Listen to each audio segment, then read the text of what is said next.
Toca Livros apresenta O Poder do Pensamento Positivo, Guia Prático para a Solução dos Seus Problemas Diários, de Norman Vincent Peale. Livro original da editora Cultrix. Leitura por Leonardo Rossi. Introdução. A finalidade deste livro é sugerir normas e dar exemplos que demonstrem não haver necessidade de você se deixar vencer por coisa alguma, podendo assim manter paz de espírito, melhor saúde e constante fluxo de energia. Em resumo, você poderá levar uma vida feliz e satisfeita. Disso não tenho dúvida alguma, pois tenho observado inúmeras pessoas aprenderem e seguirem uma norma de conduta simples que lhes tem proporcionado em suas vidas os benefícios acima. Tais asserções, que poderão parecer extravagantes, baseiam-se em demonstrações observadas na experiência humana. Realmente, muitas pessoas se deixam vencer pelos problemas da vida cotidiana. Passam os dias lutando, talvez até mesmo lamuriando-se, sob o peso de um penoso ressentimento para com aquilo que consideram a má sorte que a vida lhes reservou. Em certo sentido, poderá haver tal coisa como a sorte nesta vida, mas existe também um espírito e método pelos quais poderemos dominar e mesmo determinar essa sorte. É lamentável que as pessoas se deixem vencer pelos problemas, cuidados e dificuldades da existência, o que não deixa de ser completamente desnecessário. Ao dizer isso, certamente não ignoro nem mesmo menosprezo as dificuldades e tragédias do mundo, mas também não permito que elas predominem. Você poderá deixar-se dominar pelos obstáculos a ponto de eles o escravizarem e se tornarem os fatores dominantes. Sabendo como afastá-los do espírito, recusando-se a tornar-se mentalmente subserviente a eles e canalizando a força espiritual pelos seus pensamentos, você poderá sobrepujar os obstáculos que comumente poderiam esmagá-lo. Pelos métodos que delinearei, não haverá lugar para que tais obstáculos se interponham para destruir-lhe a felicidade e o bem-estar. Você apenas será vencido se quiser. Este livro lhe ensinará como não querer ser derrotado. O objetivo deste livro é direto e simples. Não há nele pretensão de oferecer lavores literários e tampouco demonstrar quaisquer conhecimentos desusados da minha parte. Foi escrito com o único fim de auxiliar o leitor a conseguir uma vida feliz, satisfeita e digna. Creio inteira e entusiasticamente em certos princípios realmente eficientes, que, se praticados, proporcionarão uma vida vitoriosa. É meu alvo expô-lo neste volume de uma maneira lógica, simples e compreensível, a fim de que o leitor possa aprender um método prático pelo qual chegue a construir para si, com a ajuda de Deus, a espécie de vida que deseja no âmago de seu coração. Se você ler este livro com profunda atenção, absorvendo cuidadosamente os seus ensinamentos, e se praticar sincera e persistentemente os princípios e fórmulas nele expostos, irá experimentar extraordinária melhora em si mesmo. Usando a técnica nele delineada, poderá alterar ou modificar por completo as circunstâncias em que agora vive, passando a dominá-las ao invés de ser dominado por elas. Suas relações com as outras pessoas tornar-se-ão melhores. Você será bem-quisto. Apoderando-se de tais princípios, gozará uma nova e agradável sensação de bem-estar. Poderá atingir um grau de saúde que até então desconhecia e experimentar novo e inefável prazer na vida. Tornar-se-á uma pessoa mais útil e verá expandir a força de sua influência. Como posso ter tanta certeza de que a prática desses princípios produzirá tais resultados? É muito simples. Durante muitos anos, na igreja do Colégio de Mármore da cidade de Nova York, ensinamos um sistema de vida criadora baseado numa técnica espiritual, anotando cuidadosamente sua atuação na vida de centenas de pessoas. O que faço não é uma série especulativa de asserções extravagantes, pois tais princípios operaram de modo tão eficiente durante tão grande período de tempo que se encontram agora firmemente estabelecidos como uma verdade documentada e demonstrável. O sistema delineado é um método aperfeiçoado, realmente extraordinário, para se viver feliz. Em meus trabalhos escritos, inclusive vários livros, em meus artigos que semanalmente aparecem em quase 100 de jornais, no programa para as estações de rádio que venho fazendo há mais de 17 anos, em nossa revista, o Guideposts, e nas palestras em dezenas de cidades, tenho ensinado esses mesmos princípios científicos, porém simples, para se obter a saúde e a felicidade. Centenas de pessoas os têm lido, escutado e praticado, e os resultados têm sido invariavelmente os mesmos: vida nova, nova energia, aumento de eficiência e maior felicidade. Como muitas pessoas me pediram que pusesse esses princípios em forma de livro, o que seria melhor para estudar e praticar, resolvi então publicar esse novo volume, sob o título de O Poder do Pensamento Positivo. Desnecessário acentuar que os poderosos princípios aqui contidos não são inventados por mim. São nos dados pelo maior mestre que já viveu e ainda vive. Este livro ensina a religião aplicada. É um sistema científico de técnica prática para se viver feliz e que surte efeito. Norman Vincent Peale. Você acabou de ouvir o trailer. Agora fique com o começo deste audiolivro. Capítulo 1. Tenha confiança em si mesmo. Tenha confiança em si mesmo. Tenha confiança em suas aptidões. Sem uma confiança simples, porém sólida em sua própria força, você não poderá ser coroado de êxito nem ser feliz. Terá, porém, sucesso se tiver a necessária confiança em si mesmo. A sensação de inferioridade e de inaptidão costuma intervir na materialização de nossas esperanças. Mas se tivermos confiança em nós mesmos, atingiremos nossos objetivos. Dada a importância dessa atitude mental, este livro auxiliará você a ter fé e a libertar a sua força interior. É contristador notar o número de pessoas que se veem prejudicadas e infelizes em virtude desse mal que popularmente se designa por complexo de inferioridade. Mas você não tem necessidade alguma de saber desse mal.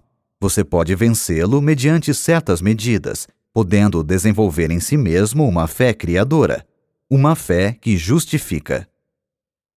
Após falar perante uma convenção de homens de negócios no auditório de uma cidade, estava eu ainda no palco cumprimentando algumas pessoas quando se acercou de mim um homem presa de viva emoção. Perguntou-me se podia falar comigo a respeito de uma questão importante que o atormentava. Pedi-lhe que esperasse até que todos saíssem. Quando isso se deu, fomos sentar-nos nos bastidores do palco.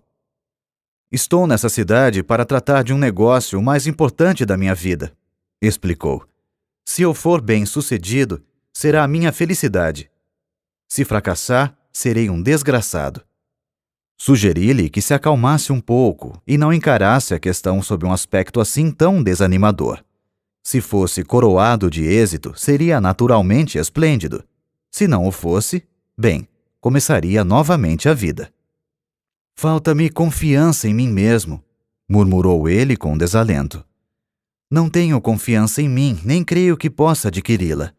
Sinto-me deprimido, completamente sem coragem. Realmente, lamentou, sinto-me prestes a naufragar e dizer que estou com 40 anos de idade. Por que me vejo sempre atormentado por essa sensação de inferioridade, por essa falta de confiança e essa descrença constante?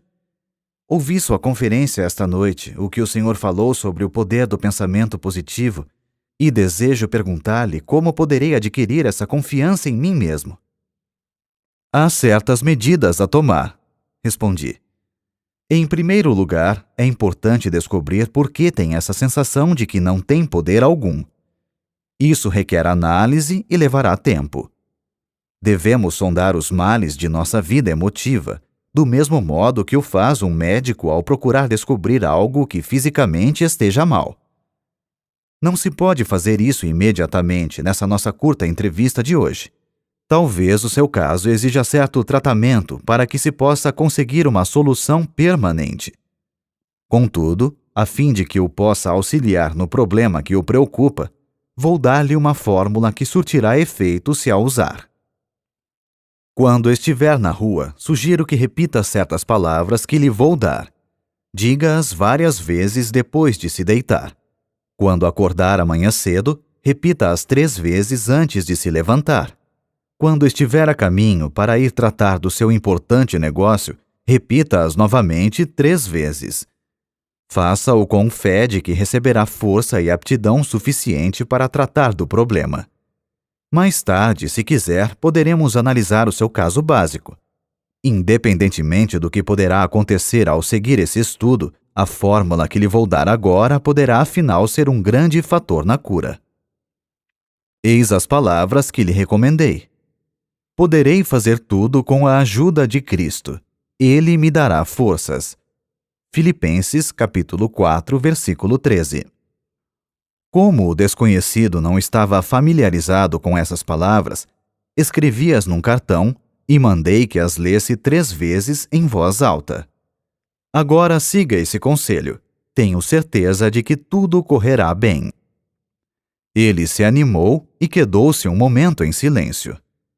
Disse depois, muito comovido: "Está bem, doutor." Vi-o empertigar-se e mergulhar nas sombras da noite. Sua figura, a princípio desconsolada, parecia demonstrar agora, na maneira pela qual saiu, que a fé já estava operando no seu espírito. Comunicou-me posteriormente que aquela fórmula simples lhe fizera maravilhas, e acrescentou: "Parece incrível que umas poucas palavras da Bíblia possam fazer tanto bem a uma pessoa." Esse homem mandou fazer tempos depois um estudo das razões de suas atitudes de inferioridade, as quais foram eliminadas por meio de conselhos de ordem científica e observância de fé religiosa. Aprendeu a ter fé. Recebeu certas instruções específicas que deveria seguir. Essas serão dadas mais adiante neste capítulo. Adquiriu gradativamente uma forte, firme e razoável confiança. Não cessa de proclamar sua grande surpresa ao ver como as coisas lhe correm bem agora. Sua personalidade adquiriu um caráter positivo e não negativo, de modo que não mais afugenta o êxito, ao contrário, costuma atraí-lo para si. Possui agora verdadeira confiança em sua própria força. Há várias causas para a sensação de inferioridade e não são poucas as que se originam da nossa infância. O diretor de uma companhia consultou-me a respeito de um jovem a quem desejava promover. "Acontece, porém," explicou ele, "que não podemos contar-lhe certas informações importantes e sigilosas. É lamentável. Não fosse isso, falo-ia meu assistente na administração. O rapaz tem todas as aptidões necessárias, mas fala muito e, sem que seja esta a sua intenção, divulga questões de natureza particular e importante." Tendo feito uma análise, descobri que o jovem falava muito simplesmente devido a uma sensação de inferioridade, e para compensá-la, sucumbia à tentação de alardear o que sabia. Ligara-se a homens mais ou menos bem instalados na vida, que haviam cursado universidades e faziam parte de associações. Ele, no entanto, havia sido criado na pobreza, não cursara uma universidade e não era membro de associação alguma. Sentia-se assim inferior aos companheiros tanto em cultura como em posição social. Para fazer figura no meio deles e realçar seu amor próprio, seu subconsciente, que sempre procurava prover o mecanismo que compensasse, fornecia-lhe os meios para elevar o seu eu. Sabia o que se passava na alta esfera da indústria e acompanhava o chefe a conferências, onde encontrava homens preeminentes e ouvia importantes conversações de caráter particular. Relatava aos companheiros boa parte das informações que não deviam transpirar, com o propósito de fazer com que eles o admirassem e invejassem. Isso servia para aumentar o seu amor próprio e satisfazer seu desejo de ser reconhecido como um grande elemento.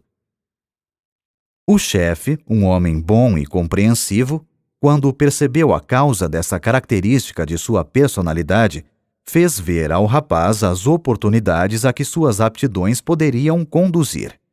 Descreveu-lhe também como aquela sua sensação de inferioridade fazia com que não se pudesse contar com ele em assuntos confidenciais. Caindo em si e observando depois sinceramente a técnica da fé e das orações, o jovem veio a tornar-se um valioso elemento na companhia. Sua verdadeira força tinha se libertado. Posso, talvez, por meio de uma referência pessoal, ilustrar a maneira pela qual muitos jovens adquirem o complexo de inferioridade. Quando menino, eu era extremamente magro. Tinha muita energia, fazia parte do time de corredores nas competições esportivas, gozava de boa saúde e era bastante rijo, mas muito magro. Isso me atormentava porque não queria ser magro. Desejava ser gordo. Chamavam-me de magricela e eu não gostava desse apelido. Preferiria que me chamassem de gorducho. Sonhava em ser valentão, forte e gordo. Fazia de tudo para engordar. Bebia óleo de fígado de bacalhau, consumia uma grande quantidade de milkshakes, sorvetes de chocolate com creme e nozes, bolos e tortas, mas era como se nada adiantasse. Não engordava mesmo. Passava noites acordado pensando no meu físico e sofria com isso. Continuei a tentar ganhar peso até quase os 30 anos, e foi então que, inesperadamente, comecei a engordar a olhos vistos. A gordura começou a preocupar-me. Passara da conta. Finalmente tive que fazer uma dieta para reduzir o peso. Foi um sofrimento poder conseguir um corpo mais ou menos razoável. Em segundo lugar, para encerrar esta análise pessoal que estou expondo, para mostrar aos outros como opera esse mal, eu era filho de um pastor e ninguém se esquecia de lembrar-me esse fato. Todos os companheiros podiam fazer o que bem entendessem, mas ai de mim se tentasse fazer uma pequenina coisa qualquer. Lá vinha a crítica. Oh, você, um filho de pastor? Não queria ser filho de pastor, pois é de se supor que seus filhos devem ser a delicadeza em pessoa. Desejava ser conhecido como sendo um valentão. Talvez seja essa a razão por que os filhos de pastores adquirem a reputação de serem algo intratáveis. Revoltam-se contra o fato de terem que empunhar sempre a bandeira da igreja. Jurei que uma coisa jamais faria: a de tornar-me pastor. Acontece que eu descendia de uma família cujos membros, na sua totalidade, eram artistas e gostavam de fazer discursos, uma coisa de que eu absolutamente não queria ouvir falar.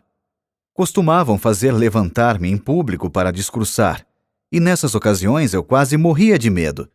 Ficava mesmo apavorado. Isso faz muitos anos. De quando em quando sinto ainda algo daquela desagradável sensação de outrora quando subo a uma tribuna para falar em público. Tinha que empregar todos os recursos conhecidos para despertar a confiança na força que, porventura, Deus me dera. Encontrei a solução do problema nas normas simples da fé que a Bíblia nos ensina. São princípios científicos e bons que podem curar qualquer pessoa do doloroso complexo de inferioridade. Empregando-os, a pessoa que sofre desse mal poderá descobrir e libertar a sua força interior, inibida em virtude de uma sensação de deficiência. Tais são algumas das origens do complexo de inferioridade que criam fortes barreiras em nossa personalidade. Ele advém de alguma emoção violenta em nossa infância, ou das consequências de certas circunstâncias ou de algo que fizemos a nós mesmos. É um mal que, da névoa do passado, surge nos recessos sombrios de nossa personalidade. Talvez você tenha um irmão que foi um brilhante estudante. Ele tirava as primeiras notas na escola e você as notas baixas, e isso durante todo o tempo do curso. Você acreditou que jamais alcançaria o mesmo êxito que estava reservado a seu irmão. Ele obtinha notas altas e você notas baixas. Isso fazia você pensar que nunca poderia melhorar sua situação. Aparentemente, não lhe passava pelo espírito que algumas das pessoas que não haviam tirado boas notas na escola eram justamente aquelas que tinham tido maior êxito na vida. O simples fato de alguém tirar notas brilhantes no colégio não quer dizer que esteja fadado a ser o homem mais importante do país, pois é bem possível que essas notas brilhantes cessem ao receber ele o diploma, e que a pessoa que teve notas baixas venha a receber depois, na vida, as verdadeiras notas altas. O segredo para eliminar o complexo de inferioridade, que é outro termo para a completa falta de confiança em si mesmo, está em impregnar o espírito de uma grande fé. Desenvolva sua fé em Deus, e isso o fará ter absoluta confiança em si mesmo. Consegue-se uma formidável confiança em si mesmo por meio de orações, lendo e absorvendo mentalmente a Bíblia e praticando as suas normas. Tratarei em outro capítulo das formas específicas de orações, mas desejo acentuar aqui que é de natureza particular a espécie de orações que produzem a fé necessária para eliminar o complexo de inferioridade. Orações superficiais, formalísticas e rotineiras não são suficientemente poderosas. Perguntaram a uma excelente senhora negra, cozinheira de uns amigos que tenho no Texas, como conseguiria vencer as suas dificuldades. Ela respondeu que os pequenos problemas podiam ser resolvidos por meio de orações comuns, mas que quando havia um problema muito grave, tornava-se então necessário muitas orações. Um dos meus mais interessantes amigos foi o finado Harlow B. Andrews, de Siracusa, Nova York. Um dos melhores homens de negócios e um dos mais competentes peritos espirituais que até então conheci. Declarou ele que o mal da maioria das orações está no fato de não serem cumpridas. Aprenda a fazer orações cumpridas para que possa, com fé, chegar a um resultado. Deus avaliará a pessoa de acordo com a magnitude de suas orações. Sem dúvida, ele tinha razão, pois dizem as Escrituras: de acordo com a tua fé é que receberás. Mateus capítulo 9, versículo 29. Portanto, quanto maior o problema, tanto maior a oração. O cantor Roland Hayes citou-me uma frase do avô, um homem que não teve a educação que o neto recebeu, porém, cuja sabedoria natural era evidentemente sólida. O mal de muitas orações é de não virem do fundo do coração. Aprofunde-se em suas dúvidas, temores e inferioridades. Ore muito, faça muitas orações, fazendo-as brotar do íntimo de seu coração, e conquistará uma vital e forte confiança em si mesmo. Procure um competente conselheiro espiritual e deixe-o ensinar-lhe como ter fé. A capacidade de possuir e utilizar a fé e de conseguir a libertação da força que ela proporciona é uma habilidade que, como qualquer outra, deve ser estudada e praticada, a fim de se chegar à perfeição. No fim deste capítulo, há uma lista de 10 sugestões para se vencer o complexo de inferioridade e desenvolver a fé. Pratique-as diligentemente e elas o auxiliarão a criar confiança em si mesmo, dissipando a sua sensação de inferioridade, por mais profunda que seja. Nesse ponto, desejo frisar que para adquirir essa sensação de confiança, é de grande eficiência a prática de infundir no espírito conceitos encorajadores. Se o seu espírito ficar obcecado por ideias de insegurança e inaptidões, será isso naturalmente devido ao fato de as ter deixado dominar-lhe o pensamento durante um longo período de tempo. É preciso que dê ao espírito outra qualidade de ideias mais positivas, o que conseguirá com repetidas sugestões de pensamentos estimuladores. Nas árduas atividades da vida cotidiana é preciso disciplinar o pensamento se se quer educar novamente o espírito e fazê-lo um gerador de energias. É possível, mesmo em meio aos trabalhos diários, alimentar o espírito com pensamentos estimuladores. Permita-me, leitor, que lhe fale sobre um homem que assim procedia, utilizando-se de um método característico.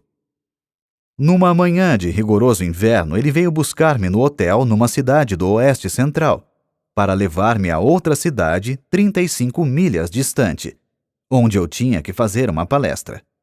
Subimos ao automóvel. Ele passou logo a imprimir certa velocidade ao carro, o que achei algo inconveniente, pois a estrada estava escorregadia. Lembrei-lhe de que dispunhamos de bastante tempo e sugeri que moderasse a marcha. "Não se preocupe quando eu estiver guiando", respondeu ele. Eu mesmo costumava sentir muita insegurança, mas acabei dominando-me. Tinha medo de tudo, de andar de automóvel e de avião. Quando alguma pessoa de minha família fazia uma viagem, ficava preocupado até que regressasse. Vivia sempre com a sensação de que ia acontecer alguma coisa, e isso me tornava a vida um sofrimento.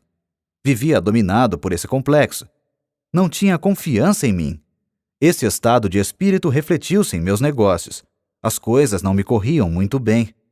Mas descobri um plano maravilhoso que me eliminou toda aquela sensação de insegurança. Hoje em dia, tenho confiança em mim e na vida. Era este o plano maravilhoso. Ele apontou para 2 clipes fixados no painel do carro, logo abaixo do para-brisa, e depois tirou do porta-luvas um maço de cartões. Escolheu um e colocou-o debaixo do clipe. Lia-se no cartão: "Se tens fé, nada será impossível." Mateus, capítulo 17, versículo 20. Tirou o cartão e embaralhou com uma só mão os outros cartões, enquanto guiava com a outra. Pegou um ao acaso e colocou-o debaixo do clipe. Dizia o segundo cartão: "Se Deus estiver conosco, quem irá poder estar contra nós?" Romanos, capítulo 8, versículo 31. "Sou caixeiro viajante", explicou ele. "Ando o dia todo de automóvel visitando a freguesia.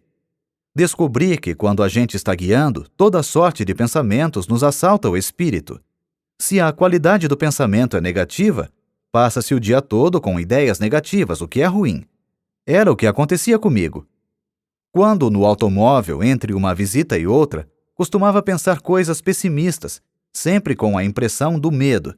E, a propósito, essa era uma das razões por que minhas vendas estavam decrescendo. Mas depois que comecei a usar esses cartões e a decorar suas frases enquanto guio, aprendi a pensar diferentemente. Aquela sensação antiga de insegurança que não me largava desapareceu, por assim dizer. Ao invés de pensar agora em coisas pessimistas, penso em coisas otimistas e encho-me de coragem. É realmente maravilhosa a transformação que esse método operou em mim. Auxilia-me nos negócios também. De fato, como pode uma pessoa esperar fazer uma venda se vai à casa do freguês com a ideia de que não conseguirá vender-lhe coisa alguma? Esse plano usado pelo meu amigo é muito sábio. Imbuindo o espírito com a afirmativa de que Deus está presente e o auxiliará, modificou realmente o processo de seus pensamentos. Deu paradeiro àquela sensação de insegurança que havia muito o dominava. Libertou-se-lhe a poderosa força que nele se achava inibida. Formamos essa sensação de insegurança ou segurança consonante à maneira de pensarmos. Se em nossos pensamentos ficamos sempre na expectativa de horríveis acontecimentos, resultará que ficaremos constantemente presa de uma sensação de insegurança. O que é ainda mais grave, tenderemos a criar, pela força do pensamento, as próprias condições que tememos. Aquele vendedor realmente criou resultados positivos pensando em coisas estimuladoras por meio daquele processo de colocar os cartões diante de si no carro. Sua força, curiosamente inibida por uma psicologia derrotista, flui agora de uma personalidade na qual foram estimuladas atitudes criadoras. A falta de confiança em si mesmo é aparentemente um dos grandes problemas que atormentam um considerável número de pessoas hoje em dia. Fez-se uma investigação em 600 alunos de cursos de psicologia. Pediu-se-lhes que expusessem os seus mais diferentes problemas pessoais. 75% declararam que não tinham confiança em si. Seguramente é de presumir que essa mesma grande proporção se aplique à população em geral. Encontram-se por toda parte pessoas que intimamente são medrosas, receiam enfrentar a vida, sofrem de uma profunda sensação de incapacidade e insegurança e duvidam de sua própria força. No íntimo de seu ser, não confiam em sua capacidade de arcar com responsabilidades. Com isso, deixam de aproveitar as oportunidades que aparecem. Vivem sempre atormentadas por um vago e sinistro temor de que algo não vai dar certo. Não acreditam que o que desejam ser depende unicamente delas, razão por que procuram contentar-se com algo menos digno do que poderiam conseguir com a sua capacidade. Milhares e milhares de pessoas passam a vida rastejando, vencidas e presas do medo. No entanto, na maioria dos casos, tal negação de força é desnecessária. Os golpes da vida, a acumulação de dificuldades e a multiplicidade de problemas tendem a solapar as energias e a deixar a pessoa gasta e desencorajada. Em tais condições, a verdadeira situação da força se acha muitas vezes obscura, e a pessoa deixa-se vencer pelo desânimo, o que os fatos, aliás, não justificam. É vitalmente essencial avaliar novamente os bens que a nossa personalidade possui. Se o fizermos de modo razoável, constataremos que a nossa situação é menos penosa do que se nos afigura. Um exemplo. Um homem de 52 anos veio consultar-me uma vez. Demonstrava estar completamente desesperado. Disse-me que estava liquidado. Informou-me que havia perdido tudo o que tinha, fruto de toda uma existência de trabalho. Tudo? Perguntei. Tudo. Estou liquidado, repetiu. Não ficou coisa alguma. Perdi tudo. Não há mais esperanças e estou muito velho para recomeçar a vida. Perdi toda a fé em mim. Naturalmente, condoeu-me aquela situação. Mas era evidente que a principal dificuldade era o fato de as pesadas sombras do desespero lhe terem penetrado o espírito, descolorindo-lhe as perspectivas e provocando-lhe uma distorção. Suas verdadeiras energias tinham ficado inibidas com a tortura de seus pensamentos, travando-lhe assim a ação. Mas que tal se pegássemos uma folha de papel e anotássemos os bens que ainda lhe restam? Propus. Não há necessidade, suspirou ele. Não me ficou coisa alguma. Creio que já mencionei isso. Mesmo assim, vamos ver, insisti. Perguntei-lhe depois. Sua esposa ainda está com o senhor? Como? É claro que está. É uma criatura admirável. Há 30 anos que estamos casados, jamais ela me abandonaria por pior que fosse a situação. Está bem, vamos anotar isso. Sua esposa continua em sua companhia e não o abandonará, aconteça o que acontecer. Que diz a respeito dos filhos? Tem filhos? Tenho, respondeu. Tenho 3, e são realmente 3 criaturas adoráveis. Comoveu-me bastante a maneira com que eles logo me procuraram e disseram de seu amor por mim e que também não me abandonariam. Bem, aí temos o item número 2. 3 filhos que o amam e não o abandonarão. Tem amigos? Sim, de fato tenho alguns bons amigos. Devo confessar que foram muito corretos. Vieram visitar-me e disseram que gostariam de auxiliar-me. Mas que podem fazer? Não podem fazer coisa alguma. Este é o item número 3. Tem alguns amigos que gostariam de ajudá-lo e o têm em grande estima. Que me diz de sua integridade? Agiu mal alguma vez? Não há nada contra a minha integridade. Sempre procurei agir direito. Tenho a consciência limpa.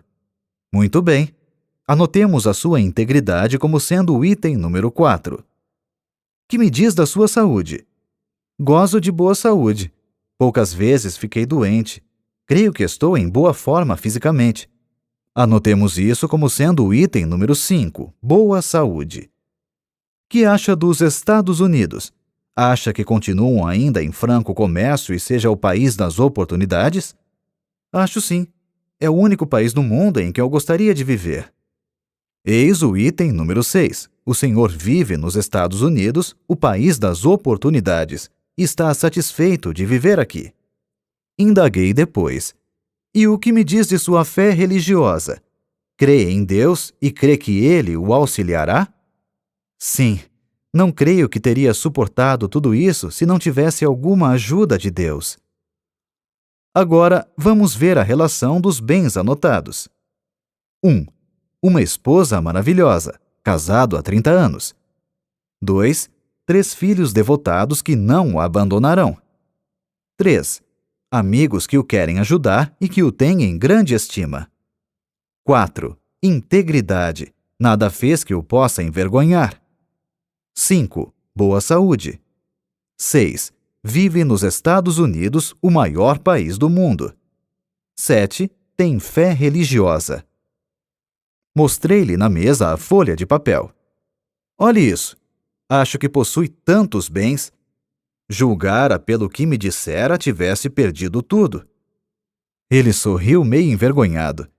De fato, não pensei nessas coisas, disse. Isso não me passou pela cabeça. Talvez a situação não seja realmente tão má, declarou pensativamente. Quem sabe?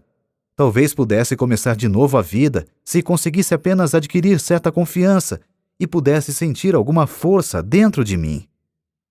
Bem, ele compreendeu tudo e tratou de começar a vida novamente.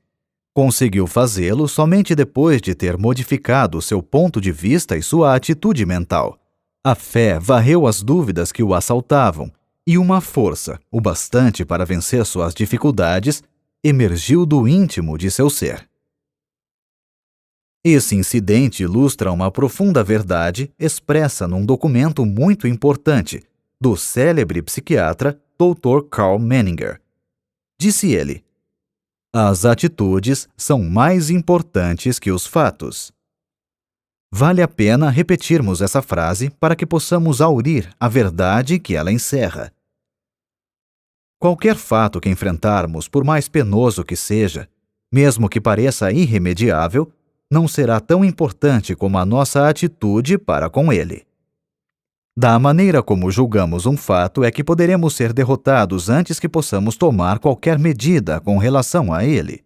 Poderemos talvez permitir que o fato nos esmague mentalmente antes que comecemos a tratar realmente dele. Por outro lado, a observância de pensamentos otimistas e animadores pode modificar ou dominar inteiramente o fato. Conheço um homem que é muito valioso para a sua companhia, não por causa de qualquer habilidade extraordinária, porém, por causa do fato de ele sempre demonstrar ser possuidor de um espírito animador. Quando seus companheiros encaram com pessimismo certo problema, ele logo empresta um método a que deu o nome de o método aspirador de pó. Isto é, por meio de uma série de perguntas, ele aspira o pó do espírito de seus companheiros, arranca-lhes as atitudes negativas. Depois, muito serenamente, sugere-lhes ideias positivas com relação ao problema, infundindo-lhes novas atitudes, as quais lhes dão nova concepção dos fatos. Muitas vezes os companheiros comentavam os problemas, os quais lhes pareciam diferentes quando esse homem começava a operar sobre eles. É a atitude de confiança que cria a diferença, e ela não elimina a objetividade na avaliação dos fatos. A vítima do complexo de inferioridade vê os fatos através de atitudes que lhe são prejudiciais. O segredo para corrigir-se está simplesmente em adquirir uma visão normal que se incline para o lado positivo. Se você, leitor, se julga vencido e perdeu a confiança em sua capacidade de vencer, sente-se, pegue uma folha de papel e faça uma lista, não dos fatores que lhe são adversos, mas dos que tenha a seu favor. Se pensarmos constantemente nas forças que parecem estar contra nós, acabaremos transformando-as numa verdadeira força, o que, aliás, não se justifica. Elas tomarão uma consistência que na realidade não possuem, Mas se, ao contrário, encararmos mentalmente os nossos valores e os pesarmos e fixarmos neles os nossos pensamentos, realçando-os ao máximo, conseguiremos libertar-nos de nossas dificuldades, independentemente do que possam ser. As nossas forças interiores começarão a firmar-se e, com o auxílio de Deus, tirar-nos-ão da derrota para nos conduzir à vitória. Uma das mais poderosas concepções, que é seguramente a cura para a falta de confiança, é o pensamento de que Deus está realmente ao nosso lado, ajudando-nos. Este é um dos mais simples ensinamentos da religião. Deus Todo-Poderoso será nosso companheiro, não nos abandonará e auxiliar-nos-á até o fim. Nenhuma ideia é tão poderosa para desenvolver a confiança em nós mesmos como a dessa simples crença, quando praticada. Para praticá-la, basta afirmar: Deus está me ajudando. Deus está me guiando. Leitor amigo, despenda alguns minutos imaginando sua presença. Repita depois essa afirmação com fé. Trate de seus afazeres com a ideia de que aquilo que você afirmou e imaginou é verdade. Faça essa afirmação, imagine a sua presença, tenha fé e será senhor de si. A libertação das forças que esse processo estimula o surpreenderá. A sensação de confiança depende do tipo de pensamentos que habitualmente ocupa seu espírito. Pense no fracasso e pode estar certo de que se sentirá fracassado. Pratique, porém, pensamentos estimuladores. Faça disso um hábito dominante e acabará desenvolvendo uma forte sensação de capacidade que o habilitará a vencer quaisquer dificuldades. Realmente, a sensação de confiança aumenta a nossa força. Basil King disse certa vez: seja ousado, que forças poderosas virão em seu auxílio. A experiência prova a verdade desse conceito. Você sentirá que essas forças poderosas o estão auxiliando à medida que a sua crescente fé vai modificando suas atitudes. Emerson declarou uma grande verdade: somente vencem aqueles que acreditam poder vencer. E acrescentou: faça aquilo que você possa temer, que o temor desaparecerá. Tenha sempre confiança e fé que seus temores e sensação de insegurança logo deixarão de exercer qualquer domínio sobre você. Uma vez, quando Stonewall Jackson preparava um ousado ataque, um de seus generais receoso fez objeções, dizendo que temia isso ou aquilo, etc. Jackson pousou a mão sobre o ombro de seu subordinado e disse-lhe: General, não se guie jamais pelos seus temores. O segredo está em encher o espírito com pensamentos de fé, confiança e segurança.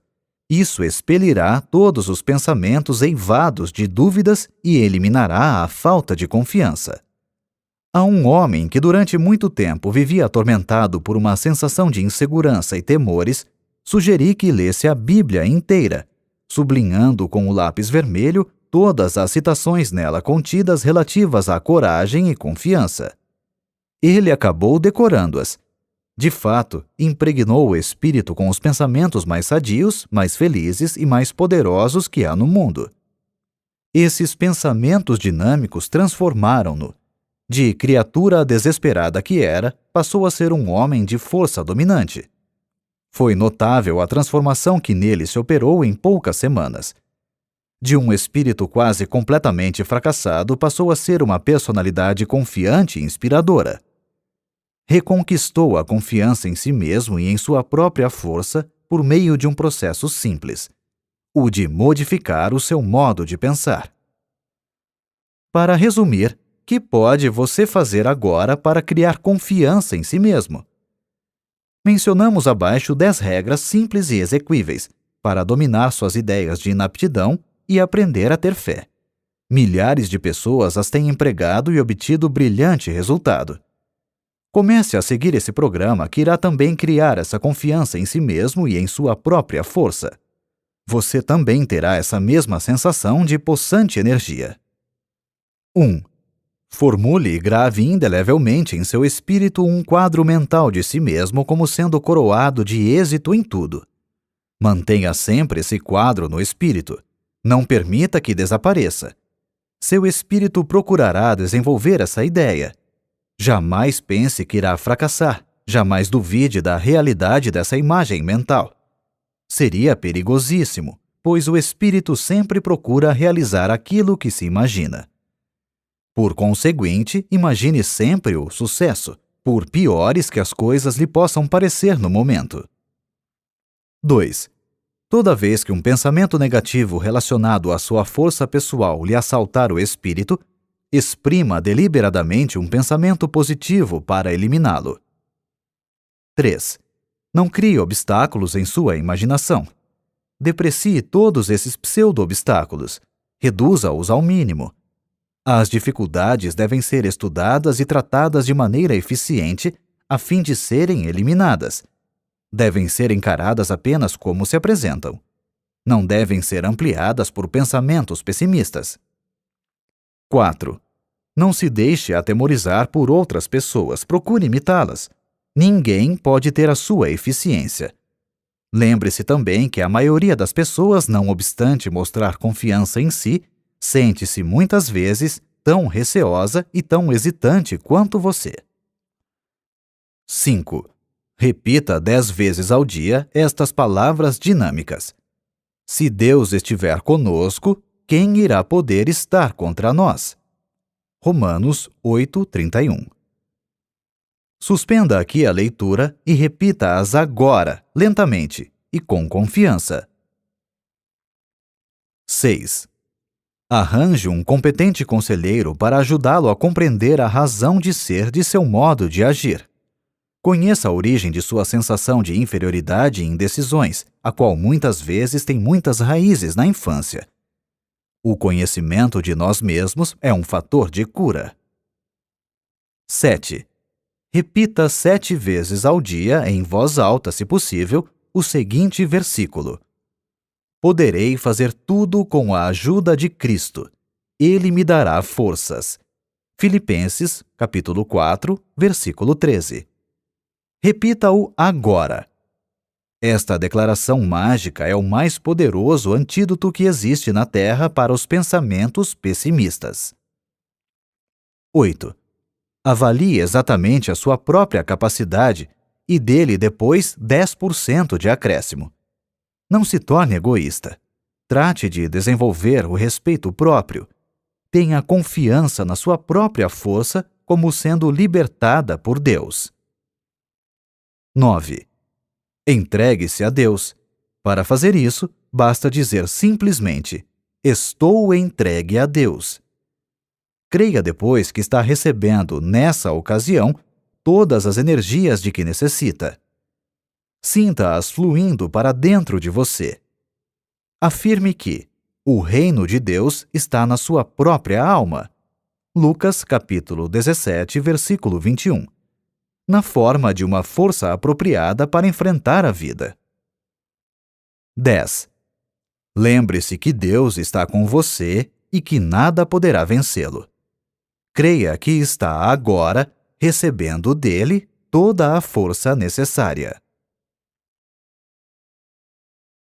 Toca Livros. Baixe o aplicativo e termine essa história conosco.